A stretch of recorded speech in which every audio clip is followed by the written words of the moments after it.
Shalom.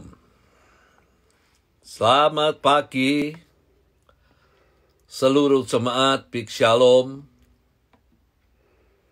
dan juga saudara-saudara sekalian dimanapun berada yang kami kasihi di dalam kasih Tuhan Yesus Kristus. Dimanapun berada, pagi ini kita bertemu lagi melalui live Facebook. Saya harap saudara-saudara sekalian tetap bersukacita dan tetap bersemangat di dalam mengikut kepada Tuhan. Dan kita harus tetap berdoa. Jangan lupa berdoa supaya senantiasa keadaan bertambah baik dan penyakit yang menular dan mematikan segera cepat berlalu. Karena Tuhan adalah penolong kita. Dan pada kesempatan ini, kalau kita merasakan ada kegelisahan di dalam hati, oleh karena masalah apapun juga. Kalau kelam kabut tak menentu di hidupmu, engkau tidak melihat akan jalan keluar di dalam kehidupanmu, ingatlah, masih ada seorang penolong yang menjadi pengharapan kita, yang mampu menolong kita. Dan penolong itu sekali lagi mampu melakukan segala perkara. Dia tidak dapat melakukan satu hal, hanya kegagalan. Ingatlah bahwa penolong itu ada di dalam hati kita, di sebelah kehidupan kita, atau di samping kehidupan kita. Dia tak pernah jauh dari kita. Nah, seringkali kita melupakan penolong kita. Marilah pada saat ini, kalau kita menghadapi rasa gelisah, kelam kabut, mari saudara sekalian kita mendekatkan diri kepada Tuhan. Ada satu nyanyian yang kita akan menyanyikan. Bila kau rasa gelisah di hatimu. Bila kau rasa gelisah di hatimu, bila kelam kabut tak menentu hidupmu, ingat masih ada seorang penolong bagimu. Yesus tak pernah jauh darimu. Bila cobaan menggodai hatimu, bila sengsara menimpa keadaanmu, ingat Yesus takkan pernah jauh darimu. Dia selalu pedulikan kamu. Berseru memanggil namanya, berdoa dia akan segera menghampiri dirimu. Percaya dia akan tak jauh darimu. Dia hanya sejauh doa.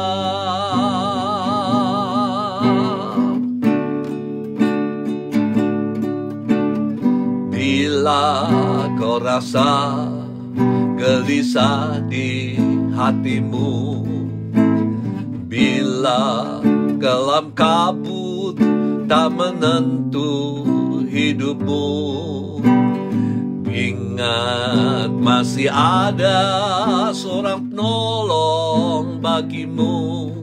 Yesus tak pernah jauh darimu.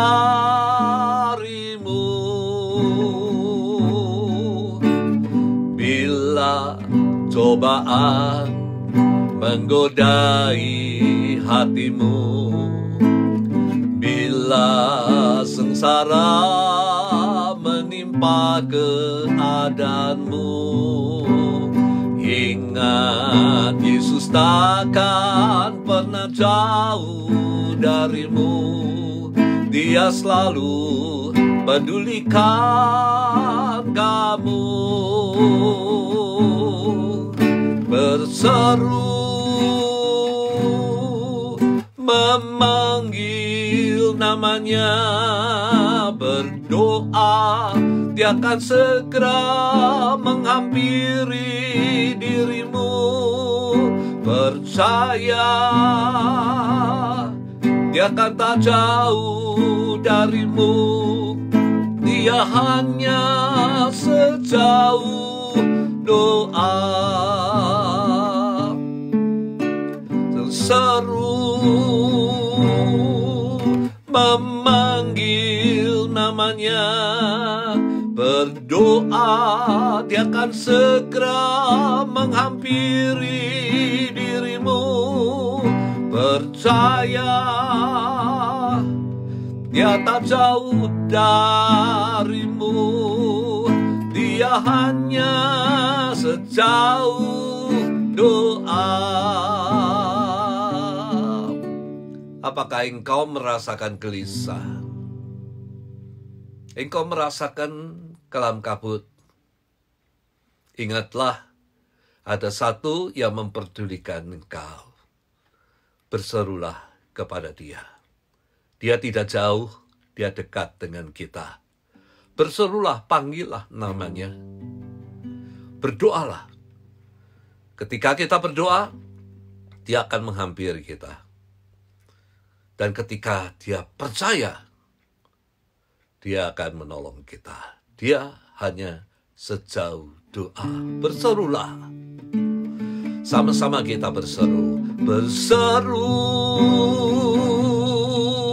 memanggil namanya. Oh Yesus, berdoa, Dia akan segera menghampiri dirimu. Percaya, Dia tak jauh darimu. Dia hanya sejauh doa. Di dalam doa kita nyanyikan, berseru, memanggil namanya, berdoa, Dia akan segera menghampiri dirimu. Percaya, Dia tak jauh darimu. Dia hanya sejauh doa. Sekali lagi katakan, berseru, berseru, memanggil namanya, berdoa, Dia akan segera menghampiri dirimu. Percaya, Dia tak jauh darimu. Dia hanya sejauh doa. Dia hanya sejauh doa. Dia hanya sejauh doa. Haleluya. Haleluya, Yesus. Kami muliakan nama-Mu. Sering kami tidak menyadari bahwa Engkau dekat. Kami memuliakan nama-Mu. Kami mau merendahkan diri bersama anak-anak-Mu sekalian, Tuhan. Hanya nama-Mu yang kami muliakan, nama-Mu yang kami mau besarkan. Oh, haleluya.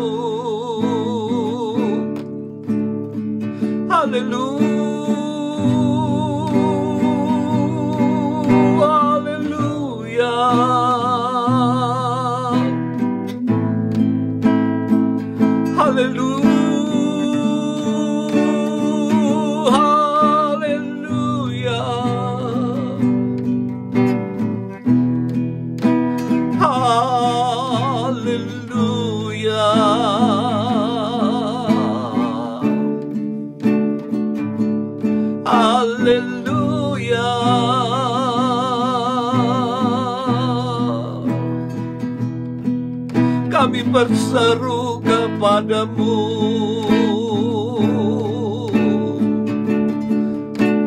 Engkau penolong kami, Engkau penyelamat kami. Haleluya, kami mengucapkan syukur. Kami tahu bahwa Engkau baik, Tuhan.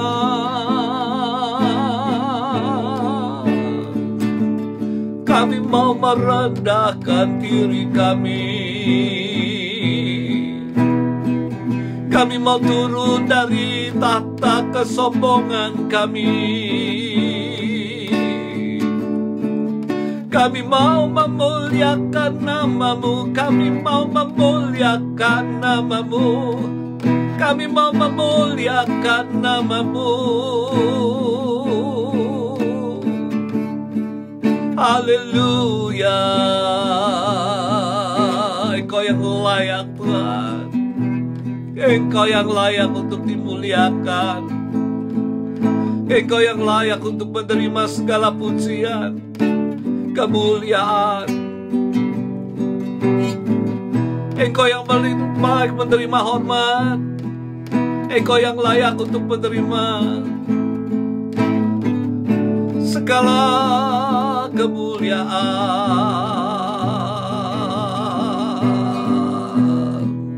Haleluya, haleluya Yesus, haleluya.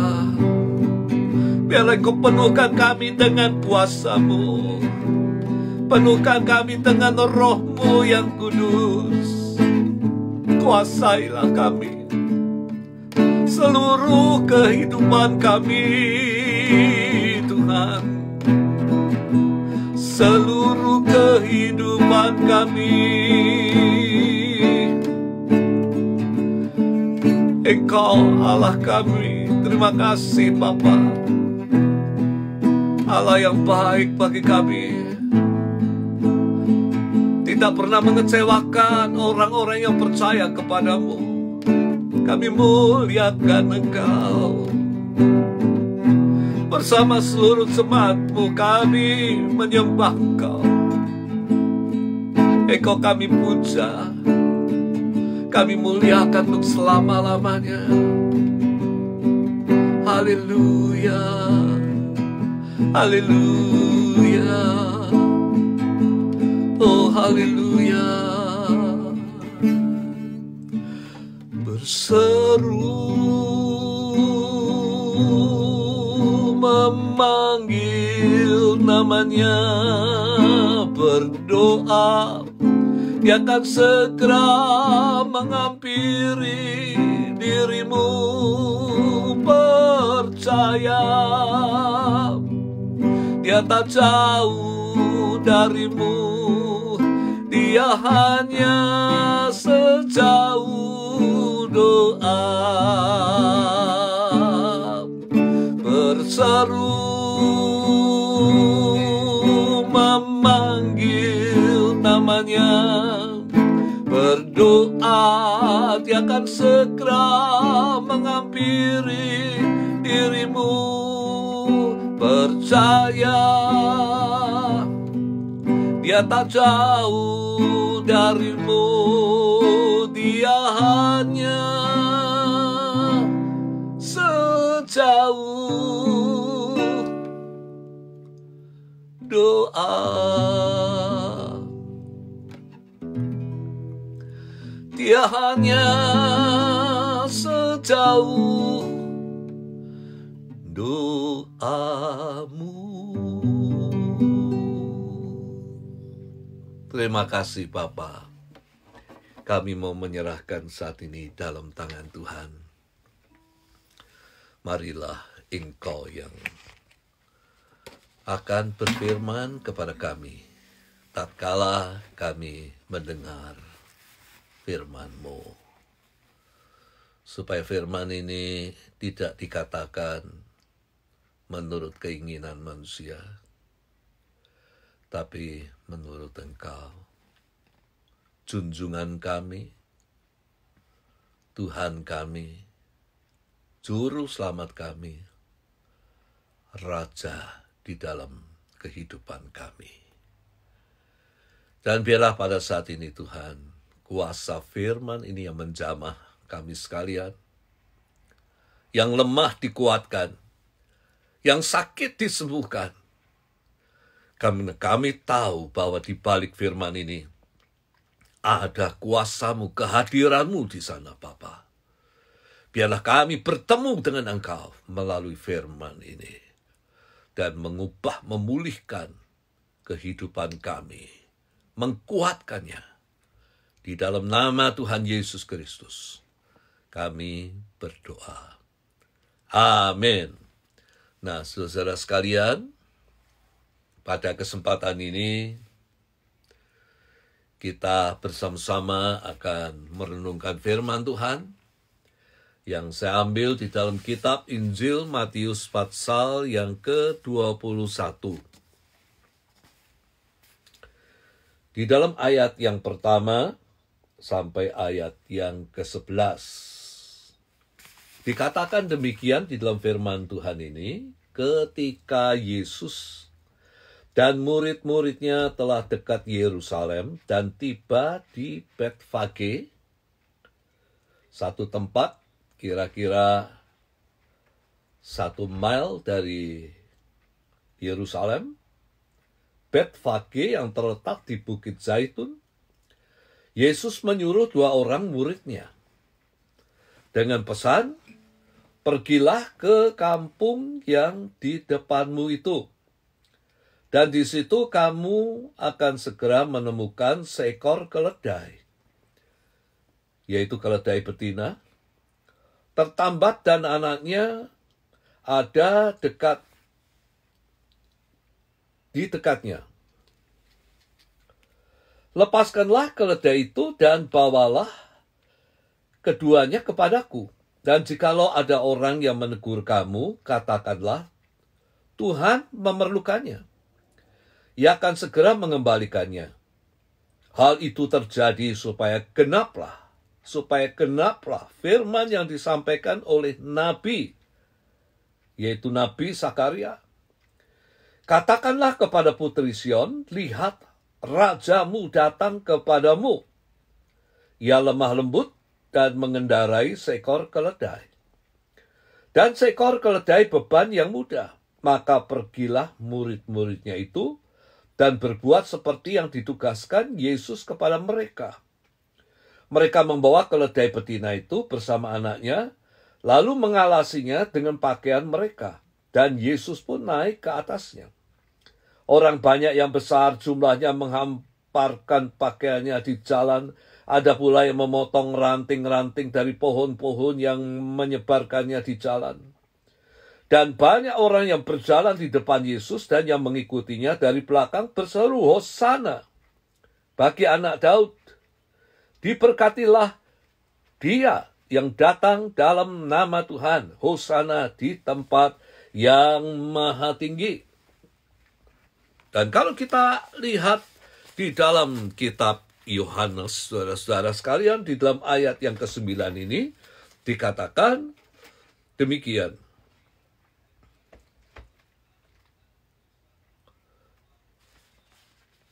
Di dalam kitab Injil Yohanes, pasal yang ke-12 ayat 13 dikatakan, mereka mengambil daun-daun palem dan pergi menyongsong dia sambil berseru, Hosana, diberkatilah dia yang datang dalam nama Tuhan, Raja Israel.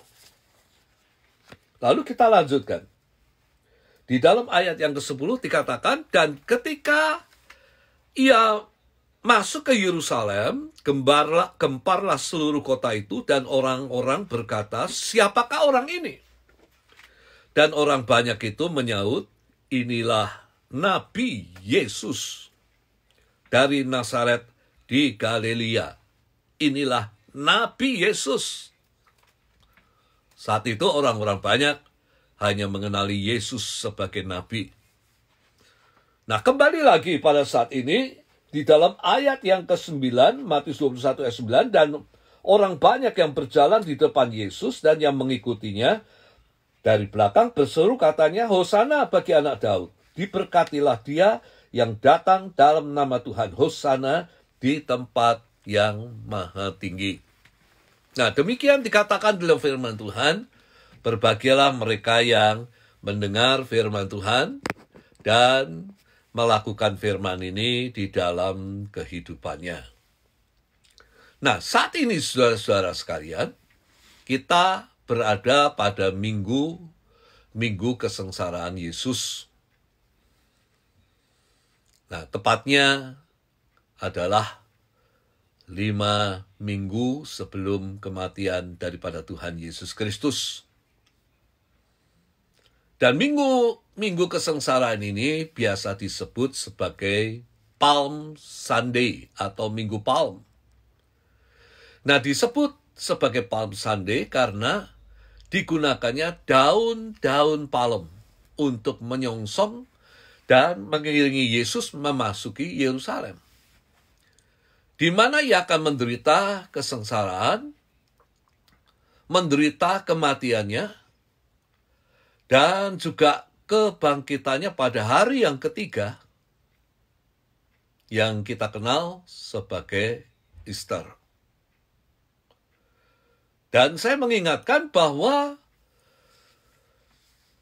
hari kematian Tuhan Yesus akan kita peringati bersama-sama pada hari Jumat, yang kita kenal sebagai hari Jumat Agung, atau di dalam bahasa Inggris dikatakan sebagai hari Good Friday.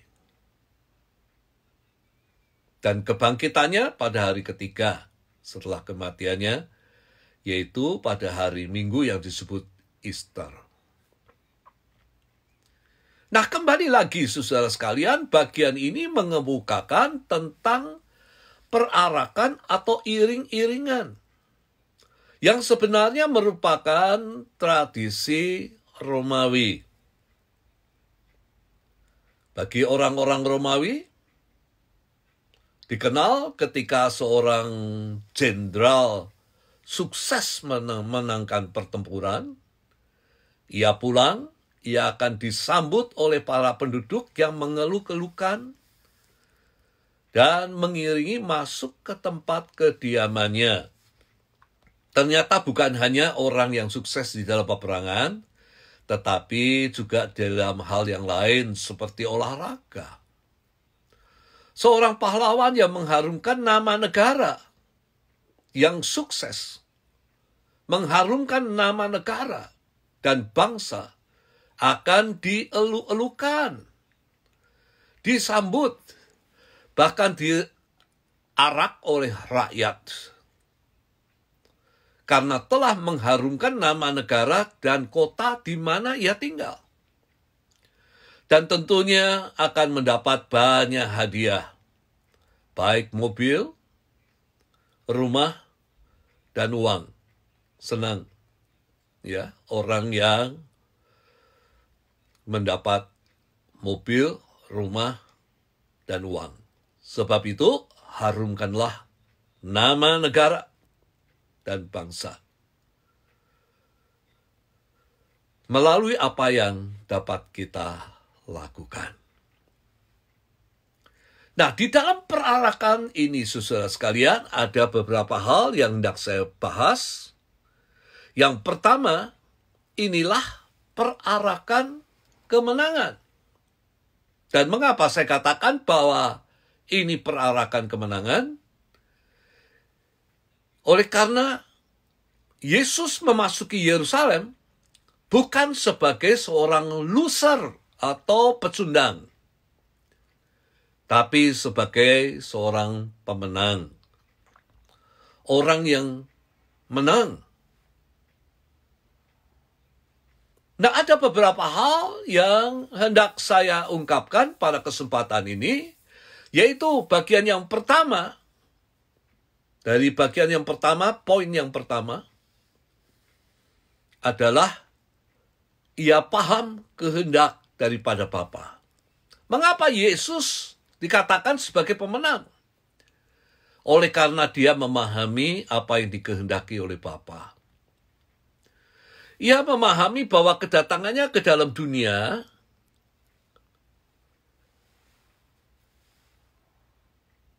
adalah untuk melakukan kehendak daripada Bapa, menjadi pembebas manusia dari dosa-dosa mereka, atau menyelamatkan manusia, demikian istilah masa kini. Karena upah dosa adalah maut. Jadi dapat dikatakan membebaskan dosa adalah menyelamatkan daripada kebinasaan yang kekal. Di dalam Matius 1 ayat 21 dikatakan, inilah mimpi Yusuf datang atau didatangi oleh malaikat karena ia mau menceraikan istrinya yang mengandung karena dianggap selingkuh. Tidak dapat diterima lagi kelakuannya. Dan malaikat mengatakan bukan kandungannya dari manusia, tetapi kandungannya adalah datang dari Roh Kudus. Ia akan melahirkan seorang anak dan nama anak itu Yesus. Artinya juru selamat, pembebas. Karena dialah yang akan membebaskan umatnya dari dosa-dosa mereka. Yesus tahu tugas yang harus dikerjakan di dalam kedatangannya ke dalam dunia, yaitu menjadi pembebas, penyelamat umat manusia dari dosa-dosa mereka. Sudah saya katakan bahwa upah dosa itu hanya satu. Upah dosa itu adalah maut, putus hubungan dengan Allah, dan di dalam pengertian yang lain adalah akhirnya akan menerima penghukuman daripada Allah, yaitu kebinasaan yang kekal. Nah, masalahnya pada saat ini, apakah kita juga mengetahui kehendak Allah di dalam kehidupan kita? Seringkali kita tidak tahu apa yang menjadi kehendak Allah di dalam kehidupan kita, bukan? Kita berjalan semaunya sendiri, menurut keinginan sendiri, yang kadang-kadang bertentangan dengan yang dikehendaki oleh Allah. Bagaimana kita bisa mengetahui kehendak Allah? Yaitu apabila kita mau berjalan bersama Allah. Seperti Henokh berjalan bersama Allah. Atau di dalam istilah kita, bersekutu dengan Allah. Melalui doa dan membaca firman Allah setiap hari. Tanpa kita hidup dalam kehidupan doa dan membaca firman Allah, kita tidak akan pernah mengetahui apa yang menjadi kehendak Allah di dalam kehidupan kita. Oleh karena itu, marilah pada saat ini saya mengajak, kita mau berjalan bersama dengan Allah.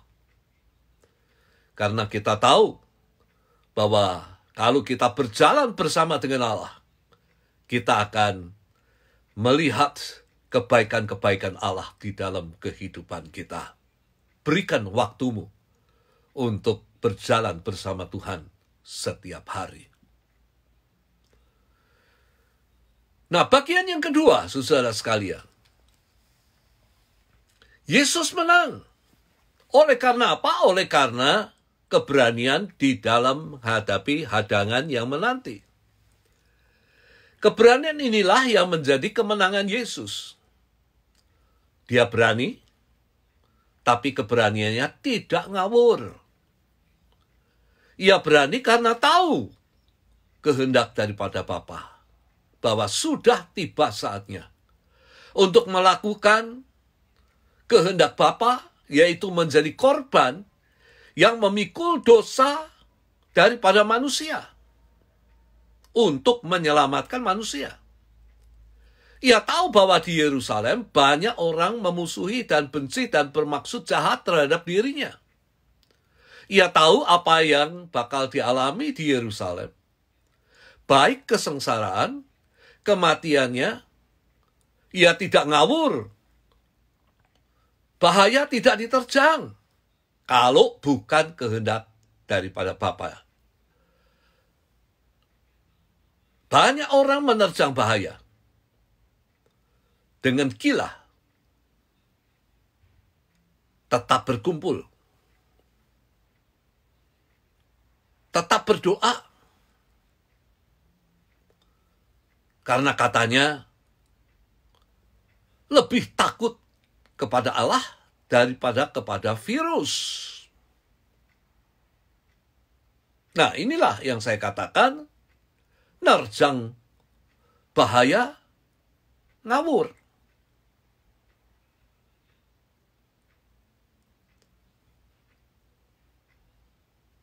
Dan akibatnya apa? Akibatnya karena melanggar larangan pemerintah untuk kebaikan kita, melarang berkumpul, karena adanya virus yang menular dan mematikan, akhirnya ketularan, sakit, bahkan mati. Ada pula yang menentang bahaya karena punya keyakinan bahwa dia punya iman yang kuat, tidak mau mematuhi larangan pemerintah untuk diam di rumah. Ia percaya iman yang kuat mampu menahan virus yang menular dan mematikan. Dan apa yang menjadi akhirnya? Ketularan, sakit, dan akhirnya banyak yang mati. Nah, sekali lagi Yesus berani menghadapi bahaya karena ia tahu bahwa itu kehendak Bapa yang harus dikerjakan, yaitu menjadi korban yang memikul dosa umat manusia. Nah, sebenarnya istilah korban ini sudah ditetapkan oleh Allah di dalam Perjanjian Lama. Korban dipersembahkan untuk menghapus dosa. Dan korban di dalam Perjanjian Lama merupakan bayangan pengorbanan Yesus sebagai anak domba Allah di dalam Perjanjian Baru. Coba kita melihat bersama-sama di dalam surat Ibrani 9 ayat 25-26. Saya akan bacakan pelan-pelan. Dan Yesus bukan masuk untuk berulang-ulang mempersembahkan dirinya sendiri. Sebagaimana imam besar di dalam Perjanjian Lama setiap tahun masuk ke dalam tempat kudus dengan darah yang bukan darahnya sendiri. Ya, ingat bahwa darah itu menyucikan, membersihkan. Darah mengampuni. Nah, tentu yang dimaksud imam besar ini adalah dia membawa darah bukan darahnya sendiri, yaitu darah binatang yang ditetapkan oleh Allah.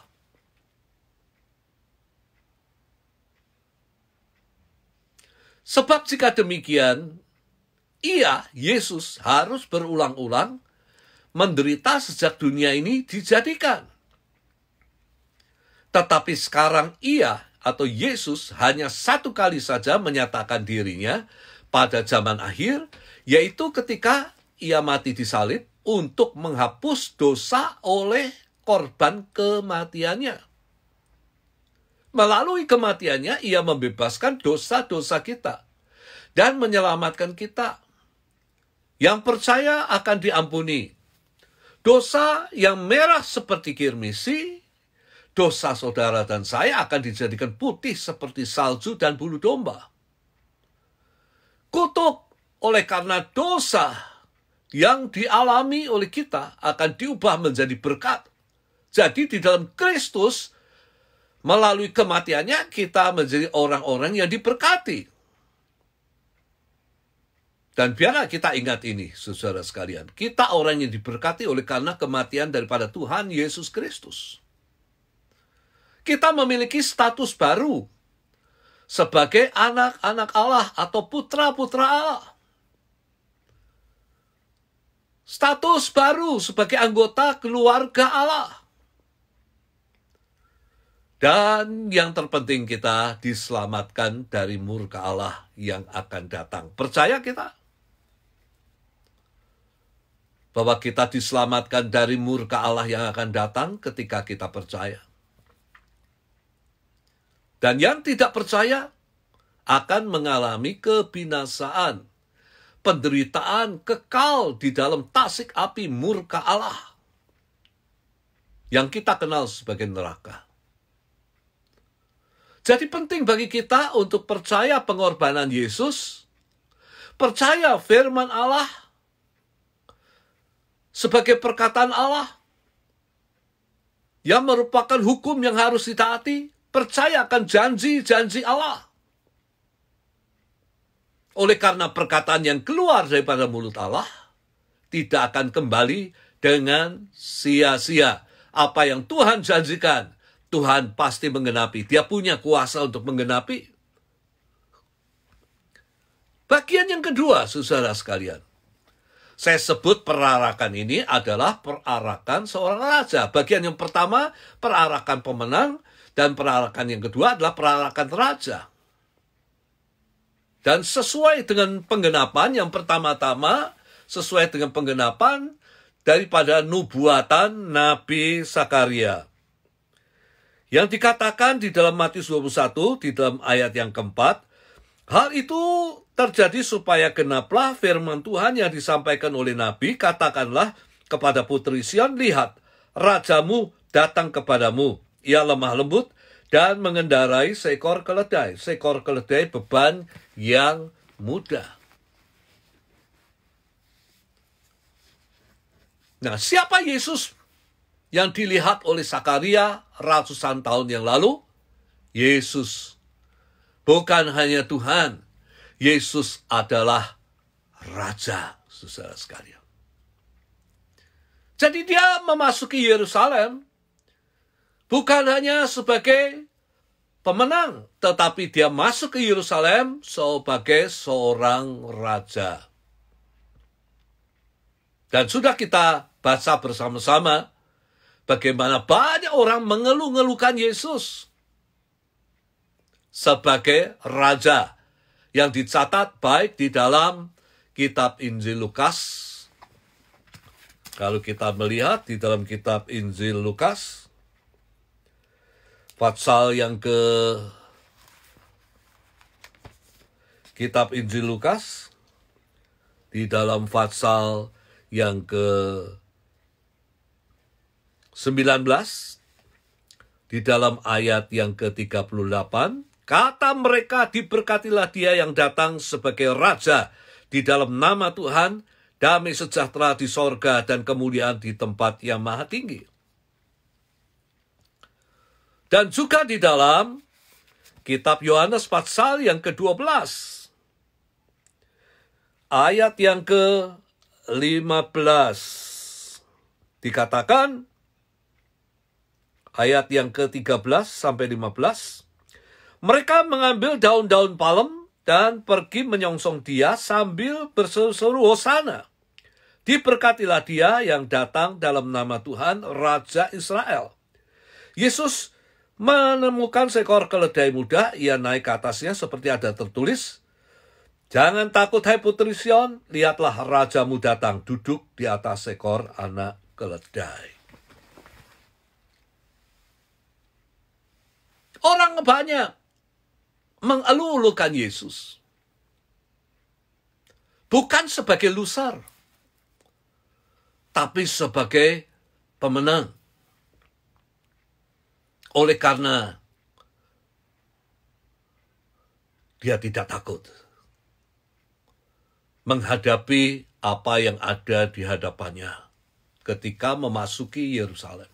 Ia tidak takut menghadapi bahaya. Ia tidak takut menghadapi kesengsaraan. Ia tidak takut menghadapi kematian. Andai kata Tuhan Yesus itu takut, dia menjadi seorang loser, maka kita sekalian tidak akan pernah menikmati keselamatan daripada Allah.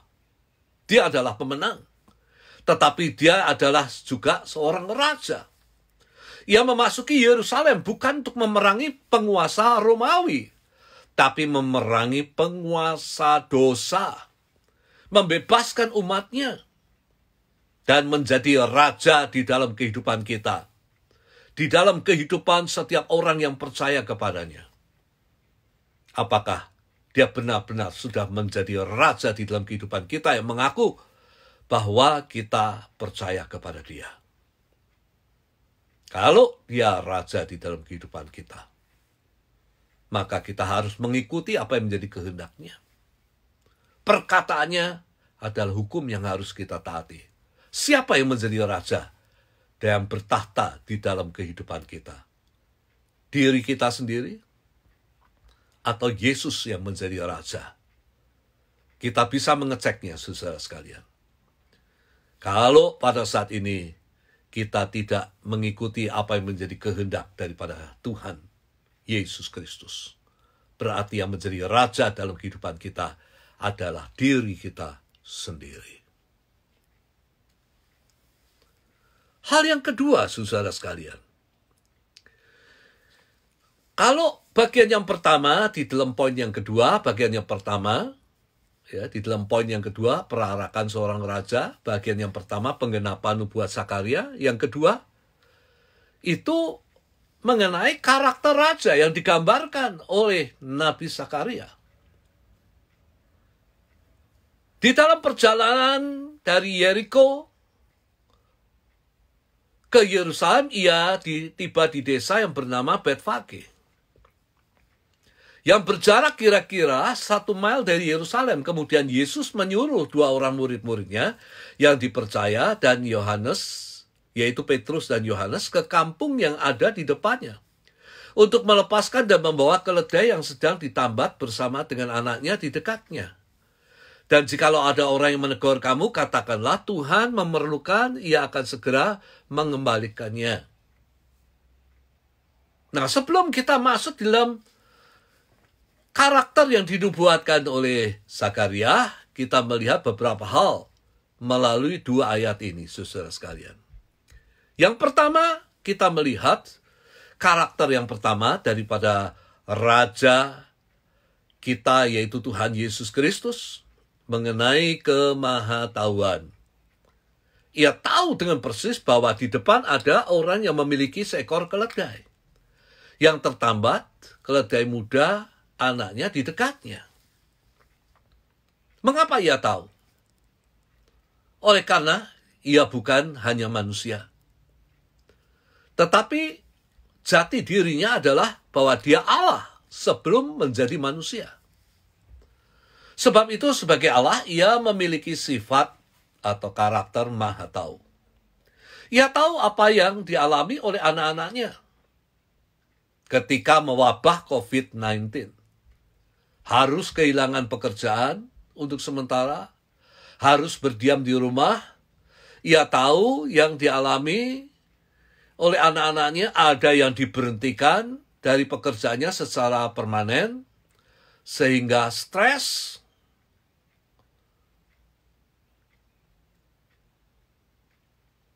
Ia tahu anak-anaknya ada yang mengalami sakit dan akhirnya mati karena COVID-19.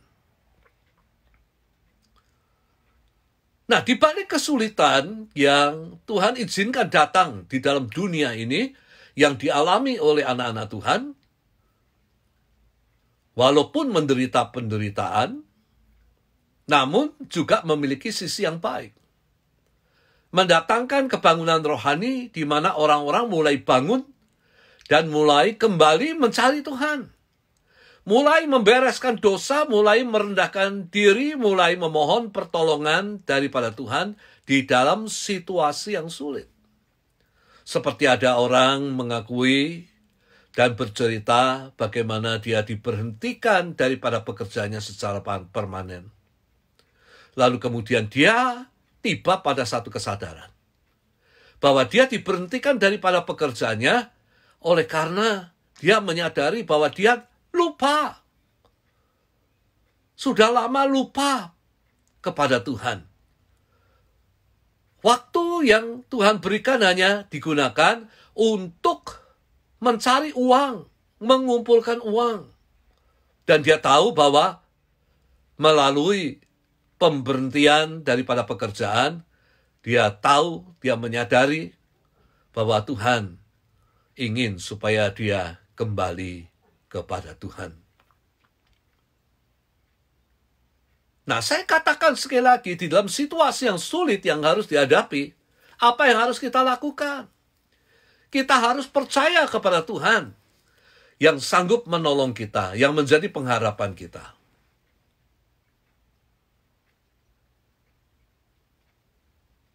Namun kita juga harus melakukan apa yang menjadi bagian kita, yaitu menjaga diri dengan mengikuti anjuran pemerintah.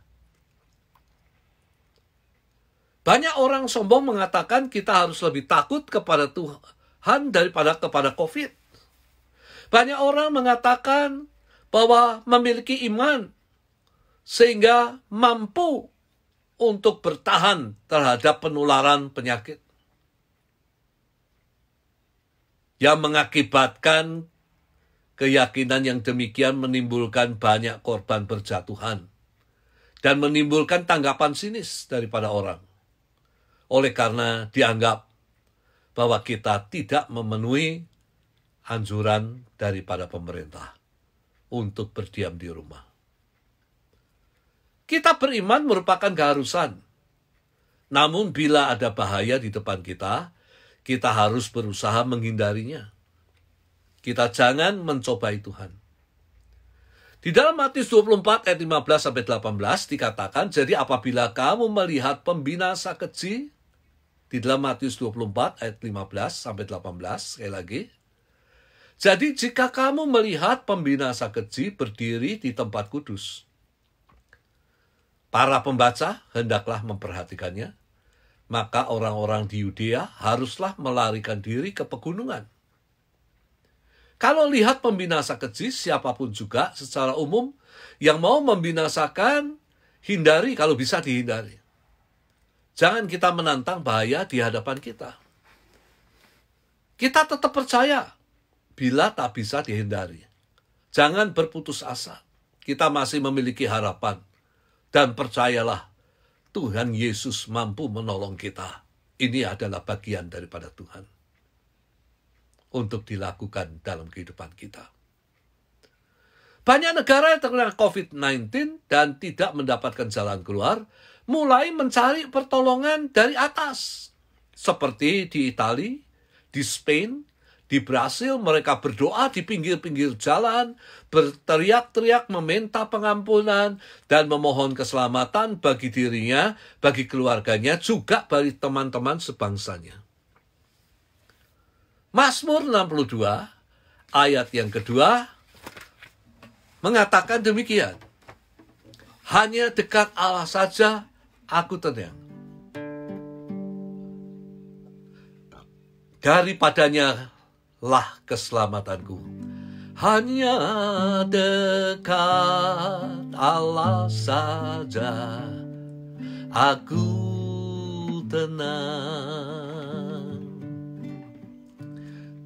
Daripadanya lah keselamatanku.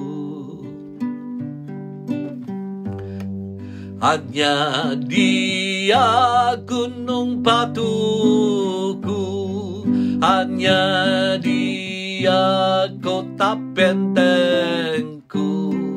Aku tidak akan goyah selama-lamanya. Apa Apakah kita percaya hanya dekat Tuhan aku tenang? Hanya dekat Allah saja aku tenang. Daripadanya lah keselamatanku. Hanya Dia gunung batuku, hanya Dia kota bentengku. Aku tidak akan goyah selama-lamanya.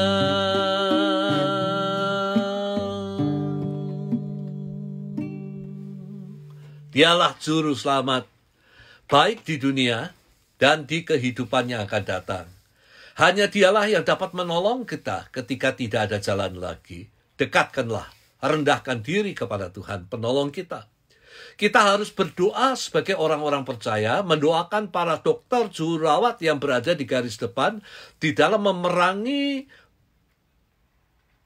penyakit infeksi COVID-19. Di dalam menolong pasien yang menderita penyakit ini.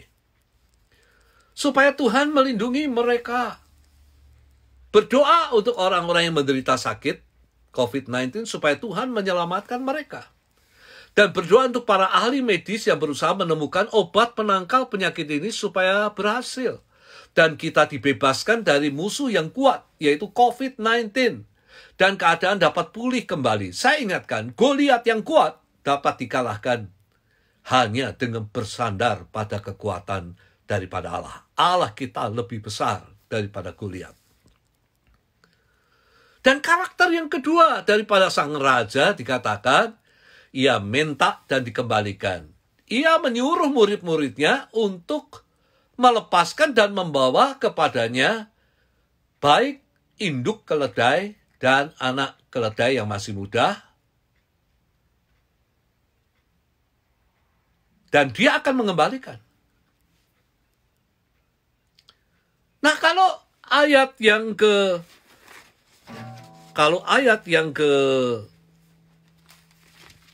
Matius 21, kalau ayat yang kedua dilepaskan daripada ayat yang ketiga, maka berbunyi demikian. Yesus menyuruh dua orang muridnya dengan pesan, pergilah ke kampung yang di depanmu, dan di situ kamu akan segera menemukan seekor keledai betina tertambat dan anaknya ada di dekatnya. Lepaskan mereka dan bawalah keduanya kepadaku. Kalau hanya ayat ini, saudara sekalian, seolah-olah Yesus itu menyuruh murid-muridnya untuk mencuri.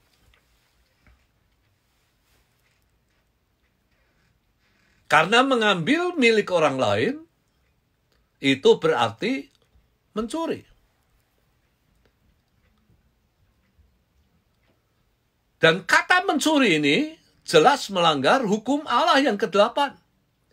Yang menyatakan kita tidak boleh mencuri apa yang menjadi milik orang lain. Jadi sebagai anak-anak Tuhan, kita tidak diperkenankan untuk mencuri.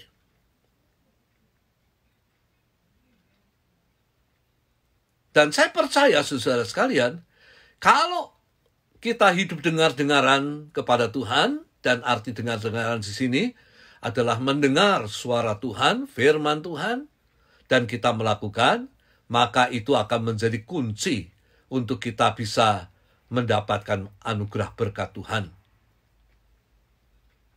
Namun ayat ini tidak dapat dilepaskan dari ayat selanjutnya. Dikatakan demikian. Saya membaca, dikatakan demikian. Pergilah ke kampung yang di depanmu itu, dan di situ kamu akan menemukan seekor keledai betina tertambat dan anaknya ada di dekatnya. Lepaskan keledai itu dan bawalah keduanya kepadaku. Ayat 3. Dan jikalau ada orang menegur kamu, yaitu pemiliknya, katakanlah Tuhan memerlukannya.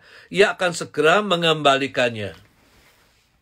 Jadi ayat 2 dan 3 merupakan suatu kesinambungan yang tidak dapat dilepaskan satu dengan yang lain. Jadi Tuhan menghendaki supaya membawa 2 keledai kepadanya. Dan kalau pemiliknya menanyakan, katakanlah Tuhan memerlukan dan akan mengembalikannya. Kalau Tuhan membutuhkan sesuatu, Tuhan itu pasti akan mengembalikan. Dan bukan hanya dikembalikan, tapi saya percaya akan dilebihin dengan berlimpah-limpah. Kalau kita perlu sesuatu lalu kita meminjam, setelah dapat pinjaman, seringkali kita lupa bahwa kita itu meminjam. Kita lupa untuk mengembalikan. Harus ditagih berkali-kali melalui telepon, yang namun kadang-kadang telepon tidak diangkat, dianggapnya orang yang memberi pinjam itu ngasih. Sehingga tidak ada kewajiban mengembalikan. Dan ini banyak terjadi dilakukan oleh manusia. Tapi jangan dilakukan anak-anak Tuhan. Sangat memalukan. Allah lain daripada manusia. Kalau dia perlu, dia pinjam, dia pasti akan mengembalikan. Bukan hanya apa yang dipinjam, tapi ia akan mengembalikan dengan berlimpah-limpah.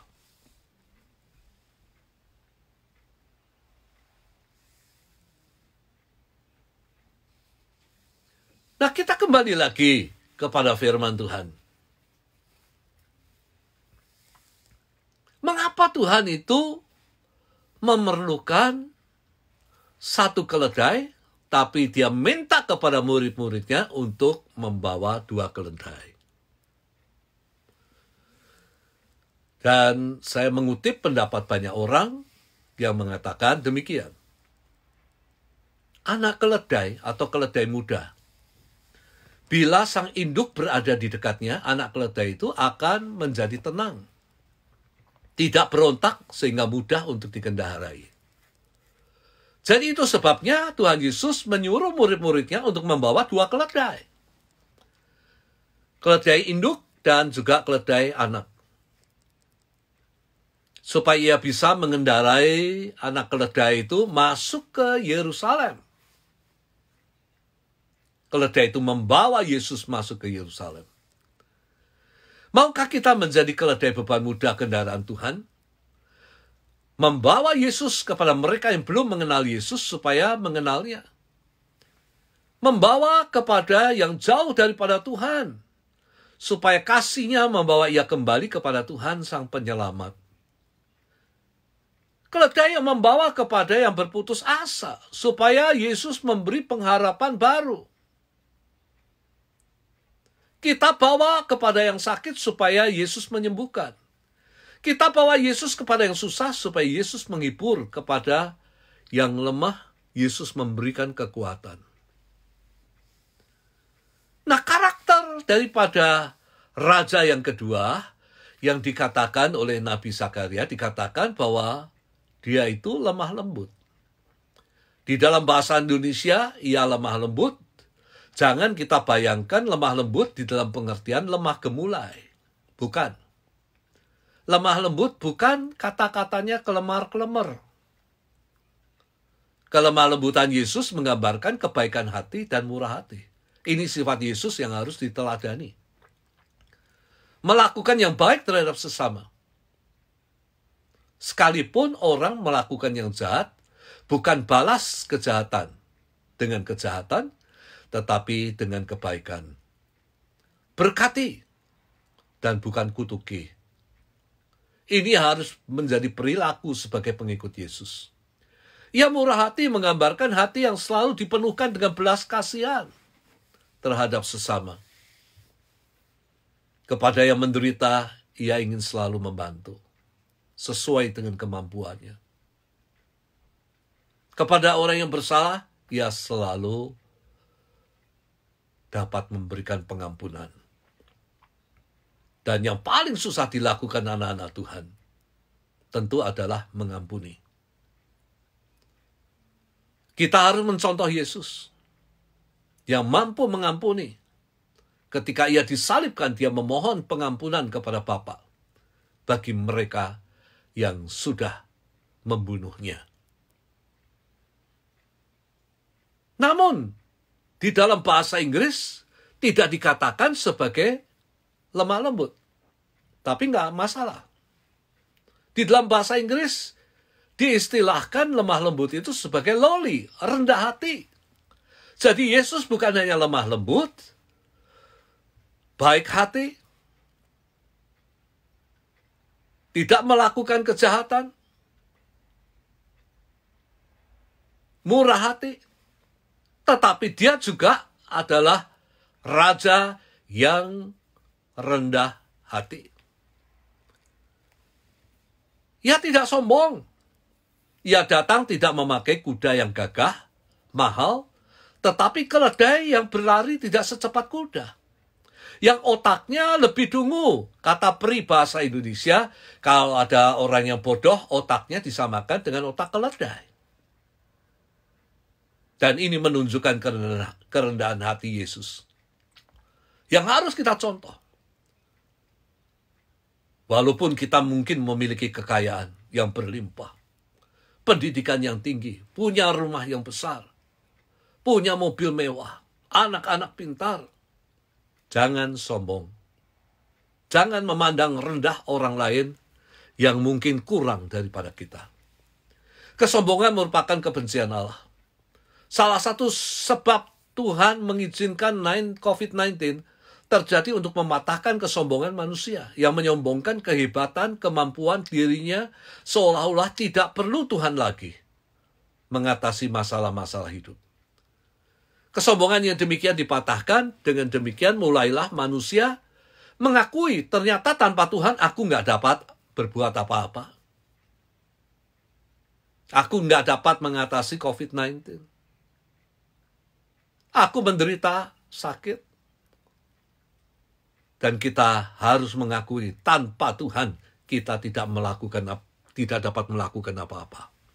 Cari pertolongan dari atas, di mana Tuhan Yesus berada. Miliki kerendahan hati seperti Yesus, sehingga dapat menghargai dan menghormati orang lain. Yang ketiga, saudara sekalian, kita melihat ada seruan dalam perarakan. Diiringi seruan yang berjalan di muka dan di belakang. Hosana bagi anak Daud. Diberkatilah dia yang datang di dalam nama Tuhan. Hosana di tempat yang maha tinggi. Jadi Hosana, seruan ini berarti suatu pujian. Kata Hosana sering digunakan sebagai pujian terhadap Allah. Ku nyanyi, Hosana bagi Rajaku yang duduk di tahta.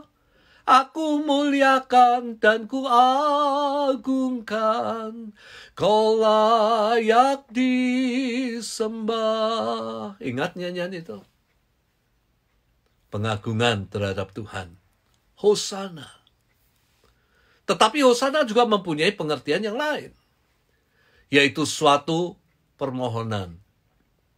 Mengharapkan diselamatkan dari kekuasaan Romawi. Mereka berteriak-teriak, Hosana. Mereka ingin diselamatkan daripada penjajahan Romawi. Tetapi sekali lagi, Yesus datang untuk menyelamatkan umat manusia dari kekuasaan yang lebih mengerikan, yaitu kekuasaan dosa, yang menjadikan manusia budak dosa, dan akhirnya harus binasa selamanya di dalam tasik api penghukuman Allah yang kekal. Dan inilah kebutuhan daripada manusia. Dan Yesus tahu kebutuhan manusia. Yesus membutuhkan kita sebagai kendaraan untuk membawa dia kepada mereka yang belum mengenal kepada Tuhan. Supaya mereka mengenal Tuhan. Lalu bagian yang ketiga. Seruan berubah menjadi salibkan dia. Salibkan dia, menyedihkan. Orang-orang yang meneriakan Hosana 5 hari kemudian berubah menjadi teriakan salibkan dia ketika Yesus diadili. Banyak kali orang mudah berubah. berapi-api mengikuti Tuhan. Di tengah perjalanan mengikut Tuhan, lalu kemudian apinya menjadi padam. Nggak lagi bersemangat. Dulu bersemangat melayani Tuhan, berapi-api, apapun dikerjakan. Namun sekarang loyo. Jangan kita loyo di dalam mengikut Tuhan, di dalam melayani kepada Tuhan. Biarlah kita jaga api daripada Tuhan, tetap menyala dalam kehidupan kita. Orang mudah berbalik, meninggalkan Tuhan. Dulu mengikut Tuhan, sekarang meninggalkan Tuhan. Bahkan membenci Yesus, menjelek-jelekkan Yesus. Bahkan menyalibkan Yesus. Banyak orang seperti itu di zaman now, di zaman sekarang. Kita harus tetap setia. Jangan menjual, menukarkan Yesus untuk apapun juga. Semuanya fana, semuanya akan berlalu. Hidup kita juga fana. Ingat, nyanyian yang saya masih ingat pada saat ini adalah Yesusku luar biasa, Yesusku luar biasa, di luar Yesus binasa. Ingat nyanyian ini? Amin. Kita katakan amin. Ya, dan benar. Di luar Yesus kita binasa. Amin. Amin, amin, amin. Di luar Yesus binasa kita. Lalu kita masuk bagian terakhir, bagian yang keempat. Pendapat banyak orang. Ketika Yesus memasuki Yerusalem, gempar seluruh kota itu dan berkata, siapakah orang ini? Dan orang banyak menyaut, inilah Nabi Yesus dari Nazaret di Galilea. Kalau Yesus Nabi, ia menyampaikan hanya firman Allah. Mengajar tentang firman Allah. Namun, ia tidak akan dapat menyelamatkan kita. Ia bukan hanya Nabi. Tetapi Yesus, juru selamat satu-satunya nama yang ditetapkan oleh Allah. Yang olehnya kita dapat diselamatkan. Baca di dalam Kisah Rasul 4 ayat 12. Ia bukan hanya Nabi, tapi dia adalah anak domba Allah. Yang dikorbankan untuk memikul dosa-dosa kita. Supaya melalui kematiannya kita mendapat pengampunan dan diselamatkan. Akhir kata, di dalam memperingati arak-arakan Yesus ke Yerusalem, di dalam memperingati penderitaan Yesus di Yerusalem, mari kita berikan pujian dan kemuliaan bagi dia. Seperti yang dilakukan banyak orang saat itu. Hosana bagi Tuhan, Raja kita, yang menjadi penyelamat, menjadi penolong, baik dalam kehidupan ini maupun di dalam kehidupan yang akan datang. Mari kita sama-sama pada saat ini akan memuliakan Tuhan. Dan kita akan menyanyikan satu pujian. Oleh karena Yesus layak untuk menerima pujian dan kemuliaan. Sometimes, hallelujah. Sometimes, hallelujah.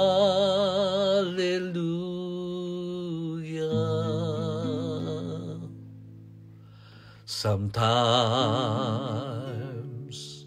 praise the Lord. Sometimes, gently singing. Our hearts in one accord. Sometimes, hallelujah. Sometimes, praise the Lord. Sometimes, gently singing, our hearts in one accord. Sometimes, hallelujah. Sometimes praise the Lord. Sometimes gently singing, our hearts in one accord. Sometimes hallelujah, sometimes praise the Lord, sometimes gently singing, our heart with one accord. Sekali lagi kita nyanyikan. Sometimes hallelujah,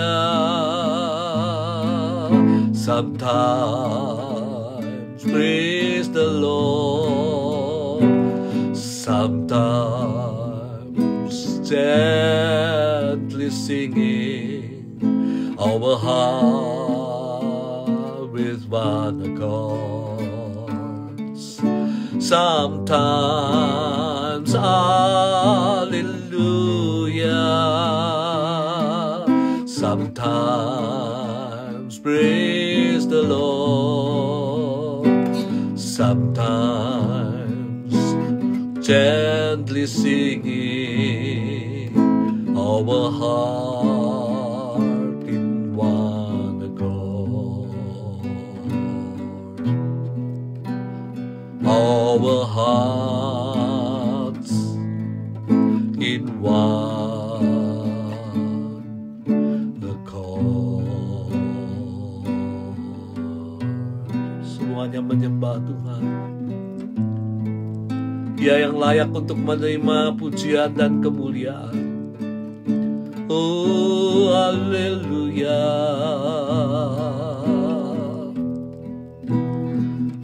Engkau yang layak menerima segala pujian kami dan kemuliaan. Bersama-sama kami menyembah Engkau, bersama-sama kami memuliakan nama-Mu. Oh, haleluya.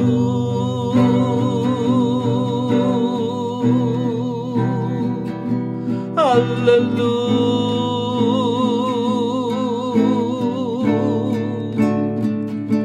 hallelujah,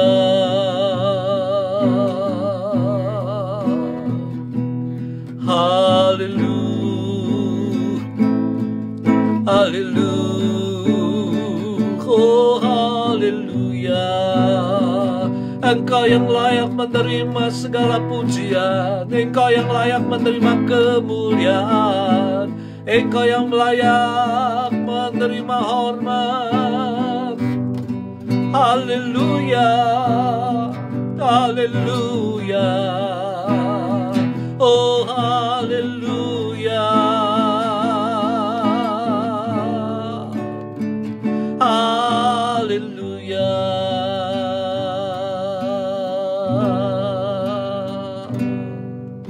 Sometimes hallelujah, sometimes praise the Lord, sometimes gently singing, our hearts in one accord. Our hearts in one accord. Tuhan, kami memuji, memuliakan nama-Mu. Terima kasih Bapa. Engkau membuktikan sebagai pemenang. Engkau tidak takut menghadapi apa yang menghadang di Yerusalem. Engkau tidak takut menghadapi bahaya. Engkau tidak takut menghadapi kesengsaraan dan kematian. Terima kasih, Engkau bukan loser, Tuhan. Tapi Engkau winner. Terima kasih, Bapa. Oleh kemenangan-Mu, maka kami diselamatkan. Kami memperoleh hidup yang kekal. Terima kasih, Bapa. Kami menyerahkan di dalam tangan-Mu diri kami sekalian. Kami mau merajakan Engkau dalam kehidupan kami. Bukan Engkau budak, Tuhan. Bukan Engkau satpam kami, tetapi Engkau adalah Raja dalam kehidupan kami. Dan kami mau, Tuhan, menurut apa yang menjadi kehendak-Mu, apa yang Engkau firmankan, kami mau taat, karena kami tahu bahwa Engkau Raja kami. Dan saat kami menaati Engkau, maka Engkau akan memberkati kami. Dan kami juga menyerahkan pada saat ini, Tuhan, kami mau setia kepada-Mu, Bapa. Kami tidak mau berubah. Sekarang kami memuliakan nama-Mu. Kemudian kami meninggalkan Engkau. Tidak, kami mau tetap mengatakan Hosana. Dan kami tidak mau menyalibkan Engkau untuk kedua kalinya. Jauhkan daripada kehidupan kami. Menukarkan Yesus hanya untuk uang. Hanya untuk kesenangan yang sementara. Kami menyerahkan di dalam tangan-Mu, ya Bapa. Kami mau tetap setia sampai kepada akhirnya kami menerima mahkota kehidupan itu. Terima kasih Bapa, sekali lagi kami mengucap syukur karena Engkau mau berkorban bagi kami sekalian. Terima kasih Tuhan. Kami mau memuliakan nama-Mu, kami mau membesarkan nama-Mu sampai selama-lamanya. Berkati seluruh jemaat-Mu. Berkati saat ini yang mengalami COVID Tuhan, Engkau sembuhkan. Bapa, berikan penghiburan, kekuatan-Mu. Berkati para dokter medis yang pada saat ini menangani pasien yang menderita, mereka berada sebagai tentara di garis depan menghadapi akan COVID-19. Tapi kami percayakan mereka dalam tangan-Mu, karena mereka melakukannya Tuhan berdasarkan bukan uang, tapi kami percaya berdasarkan akan belas kasihan terhadap mereka yang menderita. Kami menyerahkan juga para medis yang saat ini mencari obat, supaya Tuhan tolong buka jalan keluar.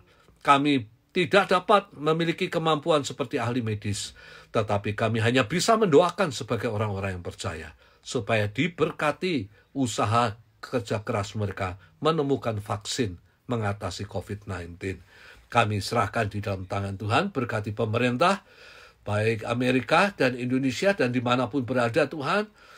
Kami tahu bahwa COVID-19 mengakibatkan akan kemerosotan ekonomi dimanapun juga Tuhan, sehingga mungkin tidak lagi bisa bertumbuh plus, melainkan minus, tapi kami percayakan Bapa, bahwa segala kesulitan kami yakin hanya sementara waktu. Engkau akan menolong pemerintah, jauhkan Tuhan daripada segala kerusuhan, dimanapun pemerintah negara manapun juga kami menyerahkan di dalam tangan Tuhan. Terima kasih Bapa, dan berkati seluruh jemaat BIC Shalom dan semua yang mendengar khotbah ini. Berikan kekuatan, kemantapan bahwa Engkau adalah Tuhan, Engkau adalah Juru Selamat kami, Engkau adalah Raja kami di dalam kehidupan ini. Terima kasih Bapa, dan Engkau adalah penolong kami dalam kehidupan ini maupun dalam kehidupan mendatang. Terima kasih Bapa, di dalam nama Tuhan Yesus kami berdoa dan mengucap syukur. Amin. Tuhan memberkati saudara-saudara sekalian, sampai kita berjumpa kembali.